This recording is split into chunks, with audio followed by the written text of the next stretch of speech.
Bonjour à tous, j'espère que vous allez bien. Avant de commencer cette vidéo, j'aimerais vous remercier pour tous vos retours sur la dernière vidéo, celle sur les Dalton, un vrai record pour la chaîne. Surtout si notre contenu vous plaît, n'hésitez pas de vous abonner. Sur ce, bon visionnage.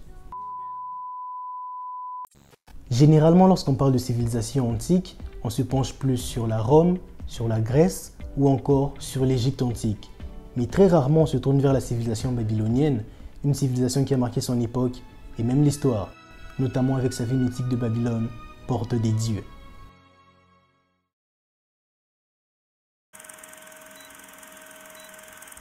Il y a plus de 4000 ans existait une cité mythique, tellement mythique qu'elle nourrit encore les fantasmes des chercheurs aujourd'hui.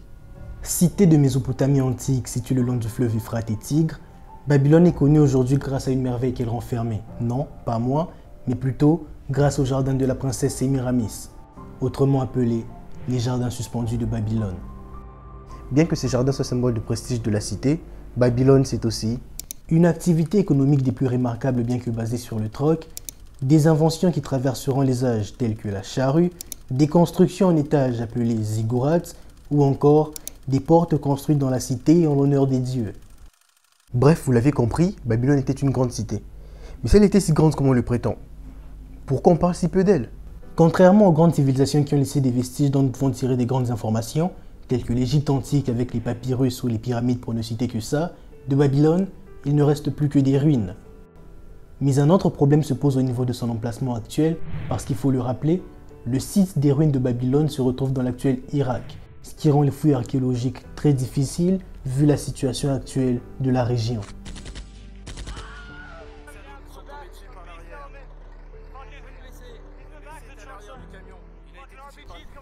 Néanmoins, grâce à des fouilles archéologiques menées au XXe siècle, bien avant les troubles, l'archéologue allemand Robert Koldewey et son équipe firent quelques découvertes remarquables.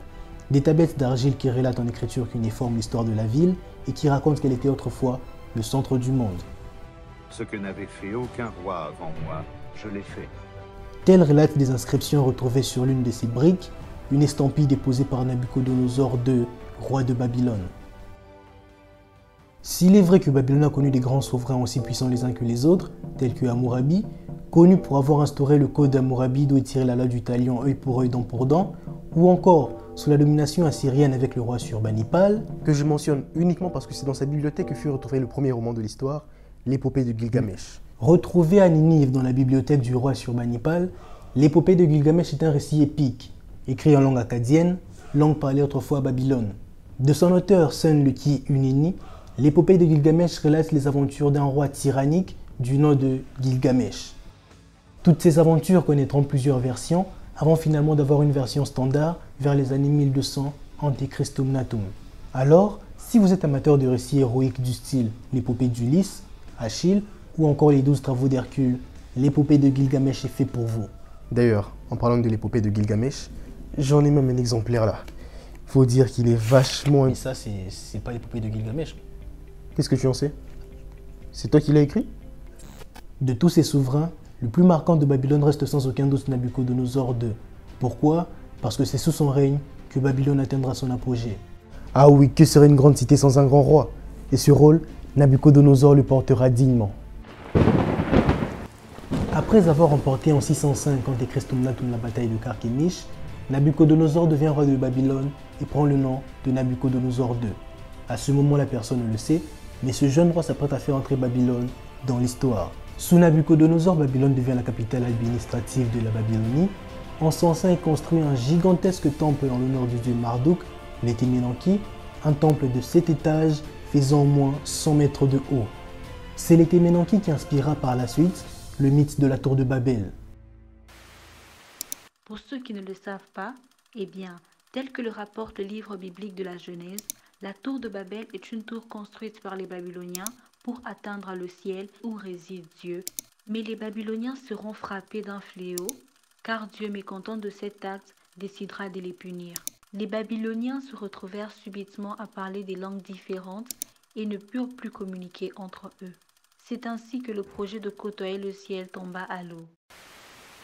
Et des constructions en étage, eh bien, c'est pas ce qui manquait à Babylone. À l'image des grandes villes telles que Tokyo ou New York, il suffisait de marcher dans les rues de Babylone, non pas pour admirer les immeubles, voyons, mais plutôt pour admirer les ziggourats, des maisons en étage qui selon certaines sources ont inspiré les architectes pour la création des immeubles, bien qu'aucune de ces sources ne soit fiable.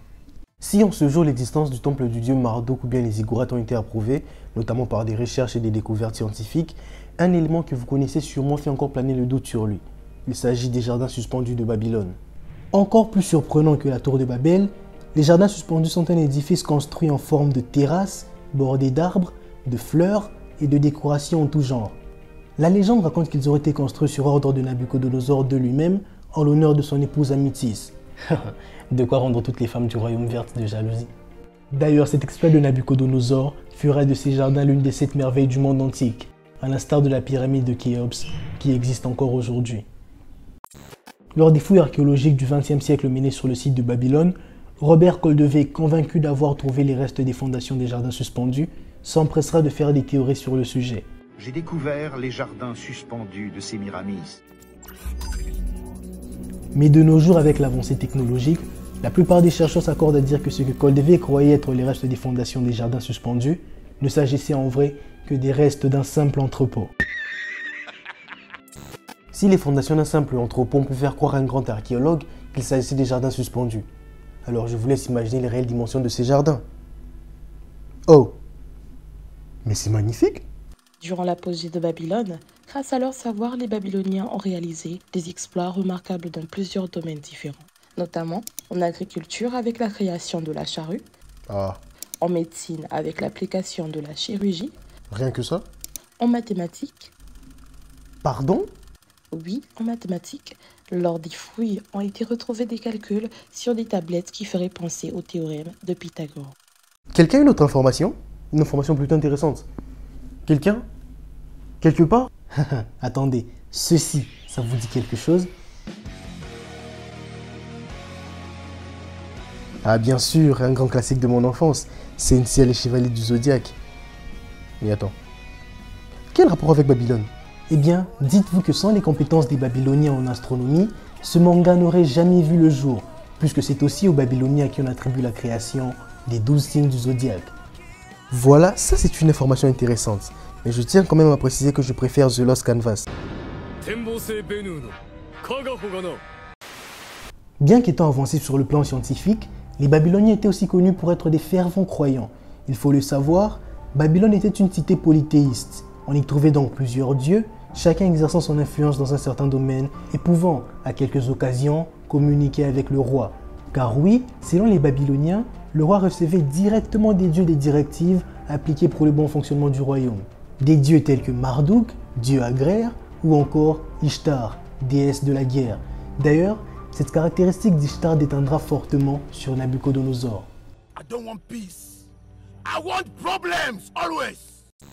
Comme nous l'avions mentionné, Nabuchodonosor se fait un nom après avoir montré ses prouesses militaires lors de la bataille face à l'alliance Égypte-Assyrie qu'on appelle la bataille de Carchemish. Roi intelligent mais surtout ambitieux, Nabuchodonosor réorganisera son armée pour partir à l'assaut de l'Ouest. Il optera plus pour les jeunes militaires qui seront désormais dotés de cuirasses, de boucliers plus performants et de chars. Et pour les combats à distance, une arme révolutionnaire sera mise en place, l'arc. Cette réforme permettra à Nabuchodonosor de conquérir presque tous les royaumes du Proche-Orient, de Ninive en Égypte, passant par Jérusalem où il détruira le temple du roi Salomon et par la même occasion réduira les Hébreux en esclavage. Ce qui donnera à Nabuchodonosor une place de grand antagoniste dans plusieurs récits bibliques. Toutes ces nations réduites en esclavage contribueront fortement à la prospérité de Babylone, qui sera pour l'époque la ville la plus riche, la plus grande et la plus peuplée de l'Antiquité, avec près de 200 000 habitants à son apogée. Cette ère d'apogée est appelée l'Empire néo-babylonien.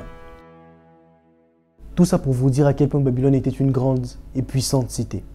Une cité puissante pour un roi encore plus puissant. D'ailleurs, Nabuchodonosor, point fort de la cité, se verrait être paradoxalement son point faible.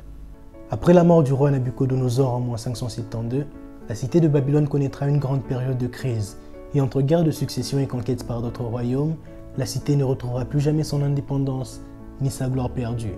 Elle ne sera plus qu'une maquette vide et sans âme. D'ailleurs, l'historien grec Hérodote se rendra à Babylone, bien que 100 ans après la mort du roi Nabuchodonosor, ce qui n'empêchera pas l'historien d'être pris au piège par le charme envoûtant de la cité. Aujourd'hui, de celle qu'on appelait autrefois Babylone porte des dieux, ne reste plus que des ruines. Quelques tablettes marquées d'écritures cunéiformes ou encore une porte faite de briques bleues en l'honneur de la déesse Ishtar qui a été reconstruite à Berlin en Allemagne. En parlant de reconstruction, en 1983, des reconstructions ont été entamées par Saddam Hussein, l'ex-dirigeant irakien. Mais à l'image du projet de la Tour de Babel, ce projet n'aboutira jamais. Babylone essaye de revivre, tant bien que mal, mais sans succès. Tout porte à croire que la ville aurait été frappée d'une terrible malédiction, comme le raconte le livre biblique de Jérémie. Babylone ne sera plus que ruine, un objet de moquerie et de désolation. Elle ne sera plus jamais habitée, elle ne sera plus jamais peuplée. Babylone porte des dieux, une cité prospère, certes, mais peut-être un peu trop en avance sur son temps. De nos jours, avec l'avancée technologique, certains chercheurs doutent de l'existence de beaucoup de faits sur Babylone, notamment ses jardins suspendus. Il est vrai que pour l'époque, créer de tels édifices était presque chose impossible, mais si les pyramides n'avaient pas résisté jusqu'à aujourd'hui, qui aurait cru à leur existence? Et c'est sur ces belles paroles que je termine cette vidéo. Si elle vous a plu, n'oubliez pas de vous abonner. On vous dit à la prochaine. Sur ce, portez-vous bien.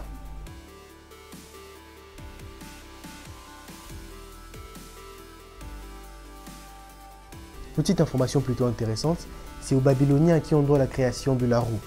Je sais, ça a l'air de rien comme ça, mais c'est juste d'imaginer un monde sans véhicule.